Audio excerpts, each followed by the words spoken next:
Est-ce que les Iraniens peuvent gagner une guerre contre les Américains? Attention, spoiler, tout à fait, et c'est ce qui va probablement se passer. Netanyahou était à Washington il y a 2 jours. Nous sommes vendredi 13 février 2026 et je vais vous expliquer pourquoi je pense que les Iraniens peuvent gagner la guerre qu'il va se préparer au Proche-Orient dans les prochains jours si Netanyahou arrive à convaincre Donald Trump d'attaquer. Mais avant de commencer cette vidéo, je vais vous demander s'il vous plaît de soutenir ma chaîne qui vient tout juste d'être lancée. C'est la première vidéo. Pour ceux qui ne me connaissent pas, je suis Malik Amal, auteur et créateur de contenu notamment sur les réseaux et je me lance sur YouTube. Pour soutenir ma chaîne, vous pouvez d'abord liker cette vidéo parce que ça va permettre de faire connaître ma chaîne à plus de monde et si l'envie vous en prend, de vous abonner. Alors passons au sujet qui nous intéresse aujourd'hui. Est-ce que les Iraniens sont en mesure de gagner une guerre contre les Américains? On sait qu'aujourd'hui, Donald Trump a déclaré hier encore, si les Iraniens ne négocient pas avec nous, ça risque d'être traumatique pour eux. Sous-entendu, l'enfer va se déchaîner sur le territoire iranien. C'est pas la première fois qu'on entend des menaces de Donald Trump et de l'administration Trump, mais j'ai l'impression que les menaces et la puissance de l'armée américaine a perdu de sa superbe. Aujourd'hui, l'armée américaine ne fait plus peur à grand monde. En tout cas, elle ne fait pas peur à des pays qui sont en mesure de répondre et qui sont armés. Donc, intéressons-nous d'abord à ce que l'Amérique peut exposer comme trophée en termes de victoire militaire sur le terrain. On va déjà remonter à la Seconde Guerre mondiale. On peut clairement dire que les Américains ont gagné la Deuxième Guerre mondiale. Ça, c'est sûr et certain. Ils ne l'ont pas fait tout seuls, mais en tout cas, contre les Japonais, ils l'ont gagné. Pour cela, il a fallu larguer 2 bombes nucléaires sur des civils.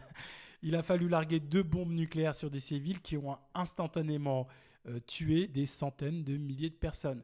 Et les Américains n'avaient pas besoin de larguer une deuxième bombe atomique, mais ils l'ont fait. Ensuite, si on remonte à la guerre de Corée en 1950 jusqu'en 1953, on peut dire que les Américains n'ont pas atteint l'objectif visé, à savoir unifier les deux péninsules, la Corée du Nord et la Corée du Sud, pour en faire un État démocratique soumis à l'Amérique.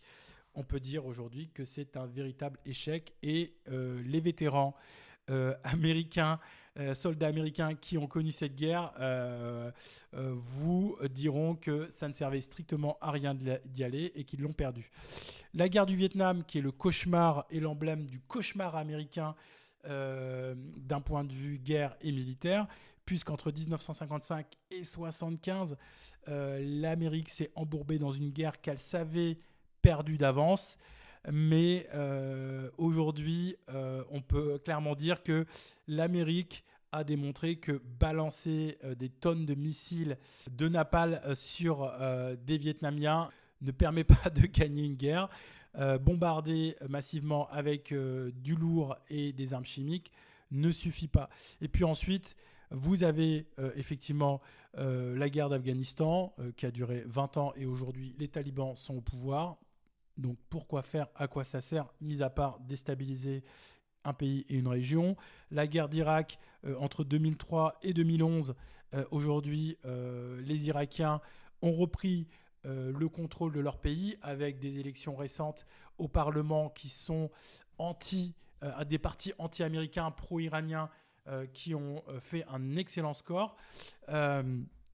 Mais il a fallu bombarder massivement un pays qui était affaibli et envoyer 165 000 hommes en Irak, sur le sol irakien, pour capturer une seule personne. Voilà, donc aujourd'hui, quels sont les succès de l'armée américaine? En Ukraine, la Russie, qui se bat seule contre l'OTAN, a gagné 20% du territoire ukrainien. et a redoré son blason sur le point de vue militaire. Elle était perçue comme une armée défensive. Aujourd'hui, elle est clairement une armée offensive. Et ça change vraiment la donne dans l'équilibre militaire d'un point de vue géopolitique et d'un point de vue d'équilibre des forces au niveau mondial. Et puis, très récemment, on avait cette fameuse opération Freedom of Navigation menée au Yémen. Vous savez que les Houthis au Yémen empêchent les navires commerciaux d'arriver en Israël et essaient de stopper le génocide. Et les Américains, bien sûr, en bons protecteurs d'Israël, ont largué des bombes, sont allés pilonner avec des F-35 le Yémen, et le Yémen est toujours en place. Les Houthis sont toujours en place et sont prêts à aider l'Iran si prochaine guerre il y a. Donc c'est assez intéressant de voir que l'armée américaine n'atteint plus ses objectifs et ne fait plus peur à personne. Et aujourd'hui, quand elle menace effectivement l'Iran en disant on a 2 porte-avions qui mobilisent 8000 personnes à eux seuls et on va vous balancer des Tomahawks qui vont à peine atterrir sur les plages, là où on est trop éloigné parce qu'on a peur de vos missiles balistiques. On est trop éloigné et on pourra à peine faire des dégâts sur vos plages. On est obligé d'attaquer depuis la base du Qatar. On est obligé d'attaquer en technique d'encerclement. Non, aujourd'hui, l'Iran peut faire très mal à Israël et aux Américains. Elle l'a montré pendant la guerre des 12 jours. Et Netanyahou a été obligé de demander un cessez-le-feu via Donald Trump. Pourquoi est-ce que l'Iran fait si peur aux Américains et que les Américains n'ont pas encore attaqué ? En fait, les Iraniens peuvent toujours attaquer les bases et les intérêts américains dans la région. Et c'est ça qui coûte le plus cher. Elles peuvent faire couler des porte-avions ou endommager des thermacs de porte-avions pour les rendre inutilisables. Mais les missiles balistiques qu'ont développés les Iraniens sont sans commune mesure la force la plus dissuasive de la région et peuvent faire des dégâts non seulement à Israël mais aussi aux bases militaires et surtout au régime arabe du Golfe qui sont des soutiens d'Israël non déclarés mais qui abritent des bases américaines pouvant nuire à l'Iran. Donc le porte-parole iranien est allé visiter les pays du Golfe pour leur dire attention, en cas d'attaque, vous serez des cibles prioritaires puisque vous abritez des bases américaines et qu'elles s'organisent sur vos territoires pour nous attaquer. Donc voilà pourquoi l'attaque américaine n'a toujours pas eu lieu. Et surtout aujourd'hui, l'Iran a le doigt sur la gâchette pour briser l'économie mondiale en s'attaquant aux puits pétroliers des pays du Golfe, attaquer les bases américaines et potentiellement renvoyer des soldats américains dans des cercueils et surtout résister sur de longs mois à des attaques américaines et israéliennes. Il faut savoir que les Iraniens se sont renforcés depuis la guerre des 12 jours puisqu'ils ont des missiles antiaériens, notamment des missiles chinois qui peuvent détecter des avions furtifs, ce qu'on appelle le fameux radar 3D chinois.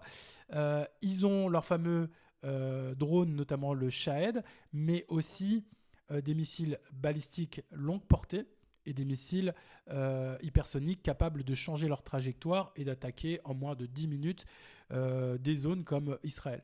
Donc voilà pourquoi aujourd'hui l'Iran peut gagner une guerre contre les Américains. Les Américains sont très loin de leur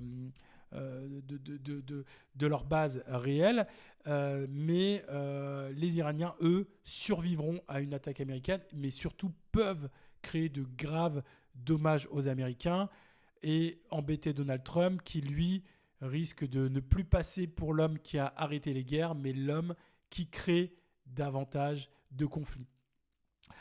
Voilà, c'était ma première vidéo. Merci de l'avoir regardée. Je vais produire d'autres vidéos qui vont suivre très rapidement. Je vous dis à bientôt.